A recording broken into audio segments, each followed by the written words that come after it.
Hello friends, welcome to Surekha kitchen channel. ಇವತ್ತು ನೋಡಿ ಇಲ್ಲಿ ಒಂದು ಹಸಿ ಬಾಳೆಕಾಯಿನ ತೊಗೊಂಡಿದ್ದೀನಿ ನಾನು. ಇದರಿಂದ ಒಂದು ಆರೋಗ್ಯಕರವಾದ ದಿಢೀರಾದ ಪಲ್ಯನ, ಡ್ರೈ ಪಲ್ಯನ ಯಾವ ರೀತಿ ಮಾಡೋದಂತ ನೋಡ್ಕೊಂಡು ಬರೋಣ. ಮೊದಲಿಗೆ ನೋಡಿ ಬಾಳೆಕಾಯಿನ ಈ ರೀತಿ ಎಲ್ಲ ತೊಳೆದು ಇದ್ರದ್ದು ಸಿಪ್ಪಿನ ನಾನು ತೆಗೆದು ಇಟ್ಕೊತಾ ಇದ್ದೀನಿ. ನೋಡಿ, ಬಾಳೆಕಾಯಿ ಪಲ್ಯ ಆರೋಗ್ಯಕ್ಕೆ ತುಂಬಾ ಒಳ್ಳೆಯದು. ನೋಡಿ, ಇದನ್ನು ನಾವು ದಿಢೀರಾಗಿ ಈ ರೀತಿ ಮಾಡ್ಕೋಬೋದು. ನೋಡಿ, ಇದನ್ನು ಈ ರೀತಿ ಎಲ್ಲ ಸಿಪ್ಪೆ ತೆಗೆದು ನಾನು ಈ ರೀತಿ ಕಟ್ ಮಾಡಿ ಇಟ್ಕೊತಾ ಇದ್ದೀನಿ. ನೋಡಿ, ಈ ಥರ ನೋಡಿ ಈ ರೀತಿ ಎಲ್ಲನೂ ಕಟ್ ಮಾಡಿ ಇಟ್ಕೊತಾ ಇದ್ದೀನಿ. ಇವಾಗ ನೋಡಿ ಎಲ್ಲ ಬಾಳೆಕಾಯಿನ ನಾನು ಈ ರೀತಿ ಅದನ್ನು ಕಟ್ ಮಾಡಿ ಒಂದು ನೀರಿಗೆ ಹಾಕಿ ಇಟ್ಕೊಂಡಿದ್ದೀನಿ. ಇಲ್ಲಿ ಬನ್ನಿ, ಇಲ್ಲಿ ಮೊದಲಿಗೆ ಸ್ವಲ್ಪ ಮಿಕ್ಸಿ ಮಾಡ್ಕೊರೋಣ. ಇಲ್ಲಿ ನೋಡಿ, ಸ್ವಲ್ಪ ನಾನು 1/4 ಕಪ್ಪಷ್ಟು ಹಸಿ ತೆಂಗಿನಕಾಯಿನ ತೊಗೊಂಡಿದ್ದೀನಿ, ತುರಿನ. ಮತ್ತು ಇಲ್ಲಿ ನೋಡಿ ಒಣಮೆಣಸಿನ್ಕಾಯಿನ ಒಂದು 3 ಈ ರೀತಿ ತೊಗೊಂಡಿದ್ದೀನಿ, ಮತ್ತು ಸ್ವಲ್ಪ ಜೀರಿಗೆ. ಇದನ್ನು ಸ್ವಲ್ಪ ನಾವು ಮಿಕ್ಸಿ ಮಾಡಿ ಇಟ್ಕೊರೋಣ.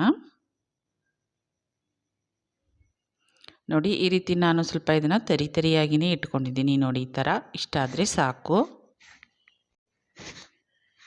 ಬನ್ನಿ, ಮೊದಲಿಗೆ ಒಂದು ಕಡಾಯಿನ ಇಟ್ಕೊಂಡಿದ್ದೀನಿ. ನೋಡಿ, ಇವಾಗ ಇದಕ್ಕೆ ನಾವು ಒಂದು 2-3 ಟೇಬಲ್ ಸ್ಪೂನ್ ಆಗೋಷ್ಟು ನಾವು ಆಯಿಲನ್ನು ಸೇರಿಸ್ಕೊರೋಣ. ಆಮೇಲೆ ಬನ್ನಿ, ಇದಕ್ಕೆ ಸ್ವಲ್ಪ ಒಗ್ಗರಣೆ ಎಲ್ಲ ಮಾಡ್ಕೊರೋಣ. ಮೊದಲಿಗೆ ನೋಡಿ, ಇಲ್ಲಿ ಇದಕ್ಕೆ ನಾನು ಕಡಲೆಬೇಳೆ ಮತ್ತು ಉದ್ದಿನಬೇಳೆನ ಮೊದಲಿಗೆ ಸೇರಿಸ್ಕೊತಾ ಇದ್ದೀನಿ. ನೋಡಿ, ಇಲ್ಲಿ ಎರಡೂ ನಾನು ಇಲ್ಲಿ 1/4 ಟೇಬಲ್ ಸ್ಪೂನಷ್ಟು ತೊಗೊಂಡಿದ್ದೀನಿ. ಇಲ್ಲಿ ನೋಡಿ, ಒಂದು 1/4 ಟೇಬಲ್ ಸ್ಪೂನ್ ಆಗೋಷ್ಟು ನಾನು ಸಾಸಿವೆನ ಸೇರಿಸ್ಕೊಂಡಿದ್ದೀನಿ. ಹಾಗೆ ಒಂದು 1/4 ಟೇಬಲ್ ಸ್ಪೂನ್ ಆಗೋಷ್ಟು ಜೀರಿಗೆ ಕೂಡ ಇಲ್ಲಿ ಸೇರಿಸ್ಕೊತಾ ಇದ್ದೀನಿ. ಇವಾಗ ಇದು ಸ್ವಲ್ಪ ಫ್ರೈ ಆಗಬೇಕು. ನೋಡಿ, ಇವಾಗ ಇಲ್ಲಿ ಒಂದು ಹಸಿಮೆಣಸಿನ್ಕಾಯನ್ನ ನಾನು ಈ ರೀತಿ ಉದ್ದಕ್ಕೆ ಕಟ್ ಮಾಡಿ ಸೇರಿಸ್ಕೊತಾ ಇದ್ದೀನಿ. ಇವಾಗ ನೋಡಿ, ಒಣಮೆಣಸಿನ್ಕಾಯಿ ಕೂಡ 1-2 ನಾನು ಈ ರೀತಿ ಒಗ್ಗರಣೆಗೆ ಇಲ್ಲಿ ಸೇರಿಸ್ಕೊತಾ ಇದ್ದೀನಿ. ಇವಾಗ ಇದನ್ನು ಸ್ವಲ್ಪ ನಾವು ಬಾಡಿಸ್ಕೋಬೇಕಾಗುತ್ತೆ. ನೋಡಿ,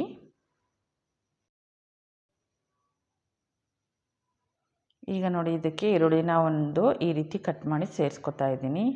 ಇದನ್ನು ಕೂಡ ಸ್ವಲ್ಪ ಇಲ್ಲಿ ನಾವು ಫ್ರೈ ಮಾಡ್ಕೊರೋಣ. ಈಗ ನೋಡಿ, ಕರಿಬೇವಿನ ಸ್ವಲ್ಪ ಇಲ್ಲಿ ಸೇರಿಸ್ಕೊತಾ ಇದ್ದೀನಿ. ಒಮ್ಮೆ ಈ ರೀತಿ ಬಾಳೆಕಾಯಿ ಡ್ರೈ ಪಲ್ಯನ ಮಾಡಿ ನೋಡಿ,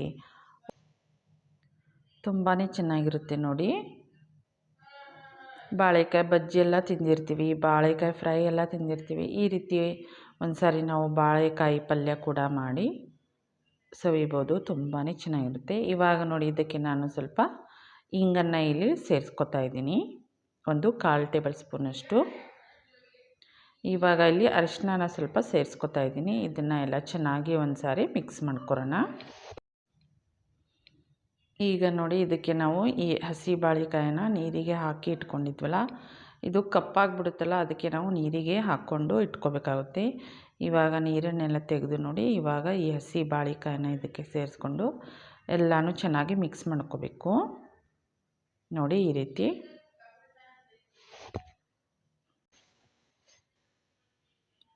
ನೋಡಿ, ಇವಾಗ ಎಷ್ಟು ಚೆನ್ನಾಗಿ ಬಂದಿದೆ ನೋಡಿ ಪಲ್ಯ. ಈ ರೀತಿ ಇದನ್ನು ಸ್ವಲ್ಪ ನಾವು ಡ್ರೈ ಆಗಿಯೇ ಮಾಡ್ಕೋಬೇಕು.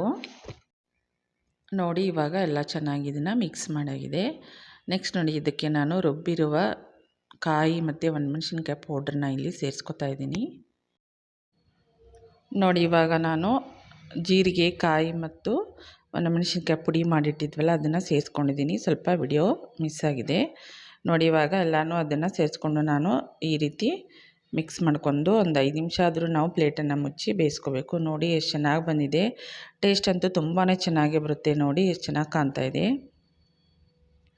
ಈ ರೀತಿ ಡ್ರೈ ಪಲ್ಯನ ಮಾಡಿಕೊಂಡ್ರೆ ಊಟಕ್ಕೆ ಅನ್ನದ ಜೊತೆಗೆ ಅಥವಾ ಚಪಾತಿಗೆ ತುಂಬಾ ಚೆನ್ನಾಗಿರುತ್ತೆ. ನೋಡಿ, ಒಂದು ಸಾರಿ ಈ ರೀತಿ ಪಲ್ಯನ ಟ್ರೈ ಮಾಡಿ.